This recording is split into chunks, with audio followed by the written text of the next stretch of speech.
Créée depuis 1994, la Chambre consulaire régionale CCR-UEMOA est un organe consultatif qui a pour mission d'assurer l'implication effective du secteur privé dans le processus d'intégration de l'Union. À l'occasion de cette 25e Assemblée générale mixte, il s'agit de renouveler l'équipe dirigeante et de réfléchir à l'avenir du secteur privé sous-régional.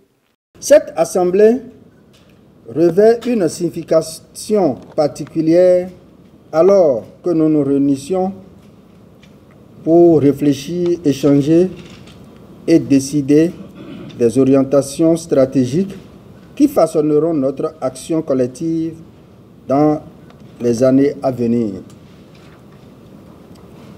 En tant qu'acteur clé de nos économies régionales au sein de l'UEMOA, nous sommes appelés à œuvrer ensemble pour renforcer nos liens, promouvoir nos entreprises et contribuer au développement économique durable de nos pays. Au cours de cette Assemblée, nous aurons l'occasion de célébrer nos succès, d'analyser nos défis et de définir des objectifs ambitieux qui reflètent notre engagement envers l'excellence, l'innovation et la croissance inclusive. C'est également l'occasion de renouveler notre engagement envers les valeurs fondamentales de la coopération économique et de la solidarité régionale qui sont au cœur de l'UEMOA. Le choix porté sur le Bénin témoigne de la qualité du dispositif de promotion du secteur privé dans le pays. Au cours des dernières années, notre gouvernement a mis en œuvre une série de réformes audacieuses visant à améliorer le climat des affaires, à renforcer l'entrepreneuriat local et à promouvoir l'investissement privé. Des initiatives telles que la simplification des procédures administratives, la modernisation des infrastructures et le soutien financier aux petites et moyennes entreprises ont contribué à créer un environnement plus propice aux activités commerciales et à l'essor du secteur privé.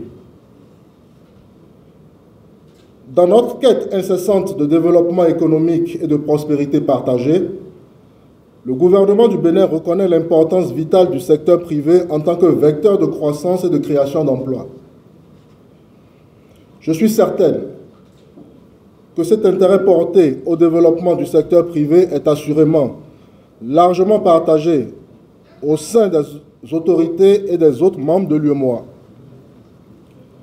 L'Union, en effet, mise beaucoup sur le secteur privé parce que nous sommes convaincus qu'il est le moteur de la croissance et du développement. Aussi, voudrais-je rassurer l'ensemble des États membres de notre Union de la disponibilité du gouvernement béninois à poursuivre ses efforts en matière de promotion du secteur privé communautaire. Cette rencontre qui marque la fin de la mandature 2021-2024 a permis également de dresser le bilan des actions menées au profit du secteur privé sous-régional. La mandature 2021-2024 que j'ai eu l'honneur de conduire s'était engagée en mai 2021 à titre principal d'œuvrer au renforcement de la compétitivité et la résilience du secteur productif communautaire. Nous avons alors pris le parti d'agir ensemble et de manière cohérente pour une plus grande efficacité de la CCR-UEMOA. À l'heure du bilan, nous pouvons noter que cette option opérationnelle s'est traduite dans la gouvernance de la CCR par trois principaux points que je voudrais citer avec votre permission. Une collaboration efficace avec les autorités et organes de l'Union, une solidarité active entre les organisations membres de l'institution, une coopération dynamique entre les entreprises de notre espace communautaire. La Chambre consulaire régionale regroupe les chambres consulaires nationales, les associations professionnelles et les organisations patronales des États membres de l'Union. L'Assemblée générale est l'instance suprême de l'institution.